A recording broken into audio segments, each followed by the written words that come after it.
Girl. Atlanta hairstylists are actually the devil. Y'all already know why I'm here, and yes, Miss Winnie done got on here calling me unprofessional, rude. And I'm gonna touch a lot of y'all hairstylists' hands when I say this, but there are a lot of other people that can do the same damn thing that you can. It's giving. I'm telling all my friends not to shop here. Tell them. You think I want 5 other yous running around the store? Unprofessional, rude. Have them call me, I'll tell them. Okay, that's it. I'm done. I'm blocking everyone who says rude things. Shut up. I'm blocking everyone. I'm blocking you guys. Okay? Nope.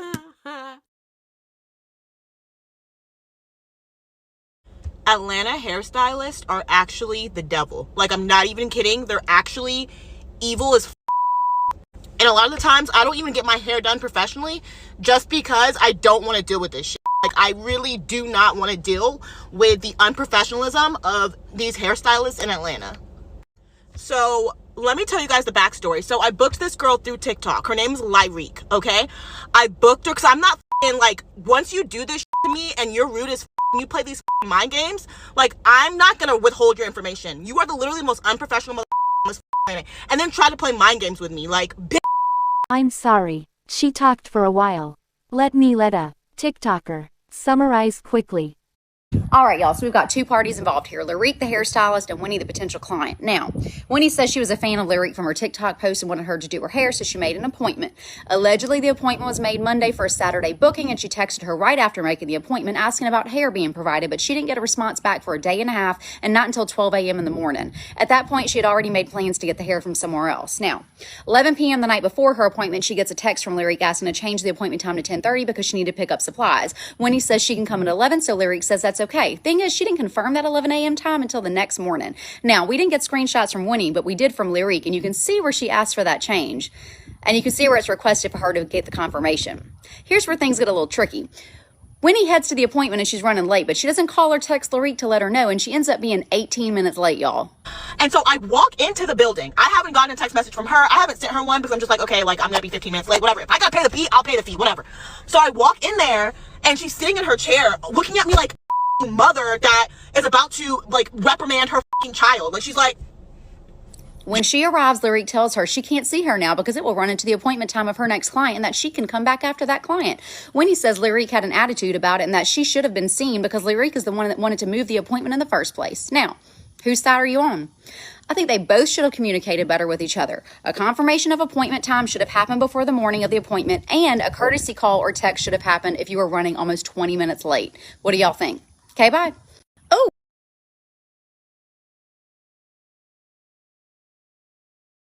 Y'all already know why I'm here, and y'all know what this video finna be about because I'm already talking.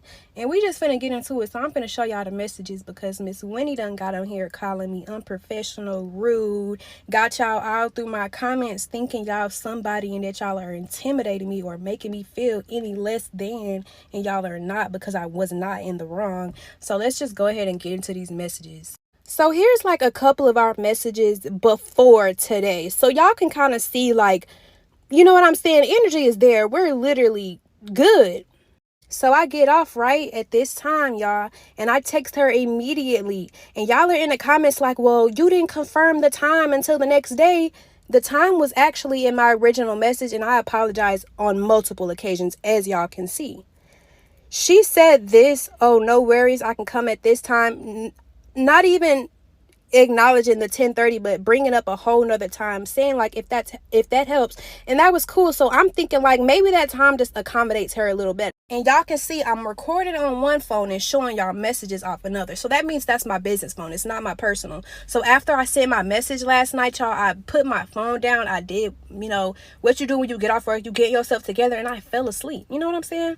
So I woke up the next morning, and literally as soon as I woke up, I texted her and I confirmed again after already confirming for 10:30, confirming again. So boom, it's 11 o'clock, y'all. She's not here. It's 11:05. She's not here. It's 11:10. She's not there. not a text, not a phone call, but I text her the day before. Y'all like to get on TikTok and it's all the unprofessional, but I'm communicating. I feel like I did my part. So she comes in almost 20 minutes late, just teasing. And I'm not mad. I'm just like, I'm appalled because I'm like, damn, mommy, you ain't even text me. You didn't reach out. And she's like, I was lost. But if you've booked with me before, you know, like your confirmation email is literally, you know what I'm saying? Every instruction, direction, like you're good. You can't really be confused. So I'm just kind of like, well, yeah, but you're 19 minutes late, bestie. Like, what's up? So she's like, well, you pushed the appointment back, so I thought it was okay. No, communication is key. That is exactly what I told her. The same way I communicated that something had came up and that I needed to have the appointment pushed back, she could have communicated, hey girl, I'm lost. Can you help me? Come find me. Y'all, she could have said anything and I literally would have been right there. You know what I'm saying? And to be clear, I never tried to cancel her appointment. I simply just told her, because you were late, it's going to cut into the client's appointment that's after you, so that we both don't inconvenience the client after you. How about you just come afterwards? She stormed out of my suite and didn't say nothing to me. Me still being the good person I am, let me show y'all. I text her and said, hey, I'm going to text the client that's supposed to be after you and ask if she can come later so that I can just go ahead and get started on you and I can just get her later. You know what I'm saying? But the client that was after her had some other stuff going on, so she couldn't come. So I told her she could still come afterwards because I was going to have that client come earlier. So she's like, as y'all saw, what time is Miss Ellis done? And then she texts me and she's like, well, that kind of hurt my feelings. And I was like, I explained to her in my next message, it really wasn't personal at all. I wasn't trying to hurt your feelings, but I have a special amount of time, y'all know what I'm trying to say, like, given for each appointment time. So had I taken her after the grace period that I left for everyone was already taken up, I would have inconvenienced not only the client after her, but the client that was after her, because I would have been running behind all that day. So personally, y'all, I don't feel like I was in the wrong at all, because I never tried to cancel her appointment. I tried to accommodate everyone because she was not my only client for the day. So that y'all have gotten all the screenshots, both sides of the story. I hope that y'all genuinely understand that I still was trying to take her appointment. I wasn't being unprofessional, you know what I'm saying? Like, I still tried to accommodate her. But unfortunately, with her being outside of her grace period, it would have accommodated and pushed me back on multiple other clients. So you can't, man, you literally cannot please everybody. And I did my best, so...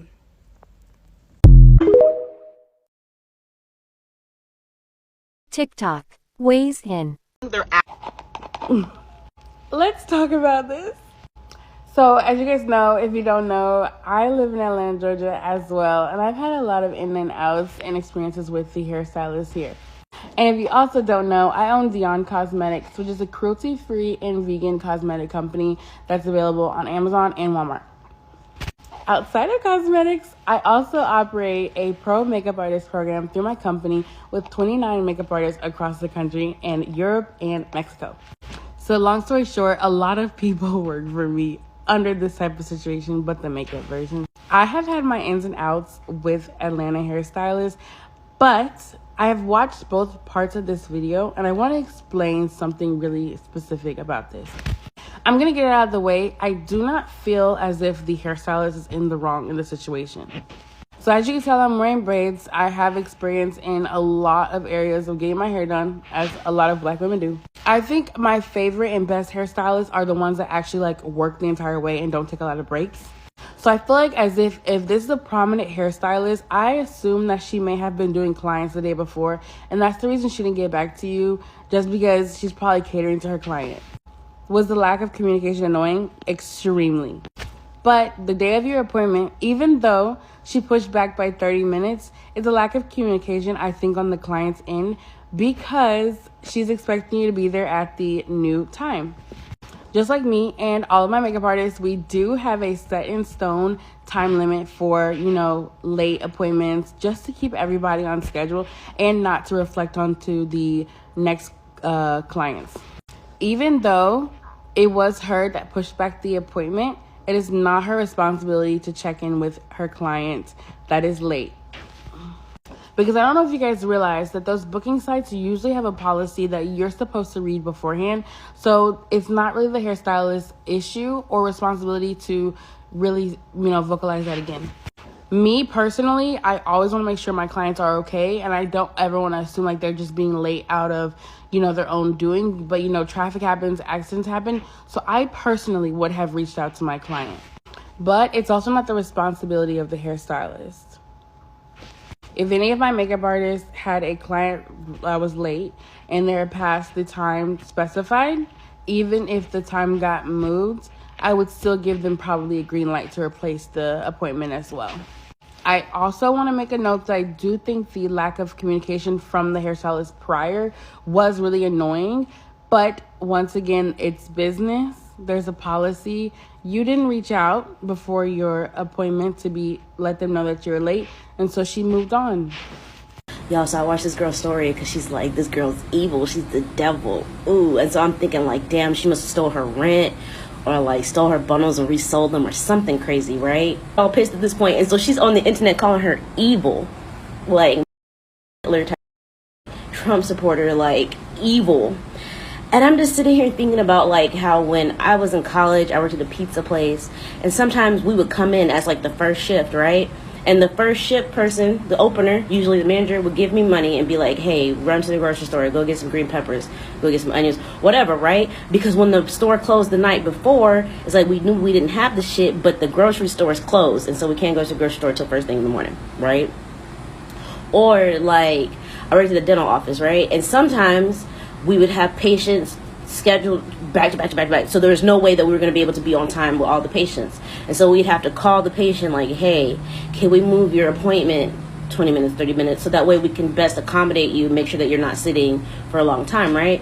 And most people would be fine. And then they would still show up on time for their appointments. Because if they showed up 15 minutes late, 20 minutes late for their appointment, we would assume they're not coming. And we would cancel their appointment. It didn't matter that we had rescheduled it. We would simply cancel it, right?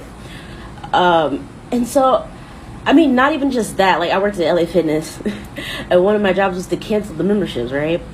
And so if I wasn't at the gym, then people couldn't cancel their memberships. But I would always not be at the gym because I was doing gym business, right?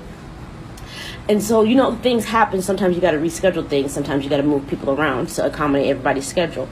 And so the fact that this girl is on the internet calling her evil, man.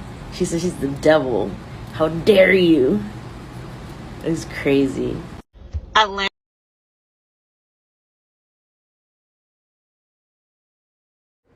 Hi y'all, good morning. I was gonna post a whole bunch of videos with receipts and stuff like that, but then I decided against it because honestly I just can't deal with it. I really don't like drama. She leaked my number and I've been getting harassed. Which is not a big deal. I'm just going to change my number. But I think that right there should just show you how unprofessional she is. She literally leaked my shit. I just don't feel like making a whole, I don't feel like proving my side. If you believe this girl, believe her. I don't care. I really don't care. Believe her. Go book her. Go book her. And I hope you get better treatment than I got. Yeah, I know people are saying that like I'm being a Karen. Like, no, y'all. And like legal action will be taken. Like, I mean, you can't leak someone's number and think you're gonna get away with that. Like, that's not. I gotta change my whole number now. Like people are calling me, people are harassing me, people are like texting me, calling me names and shit. And I'm like, y'all, like, girl, never, ever, ever, ever, ever again will I ever book anyone on TikTok, anyone on Instagram. Like, I'm not even kidding. Like, I'm never doing that shit again. And I'm going to leave it at this. These are people that have worked with her in the past. These are their reviews, their honest reviews. Too many of these right here just proves you got some work to do. She literally said in the first video she not withholding any information about the girl. What's not clicking, Steven? A pattern is a pattern. Honestly, I just can't deal with it. I really don't like drama. Yet, you chose social media as your avenue for a grievance with a 19-year-old. Nope.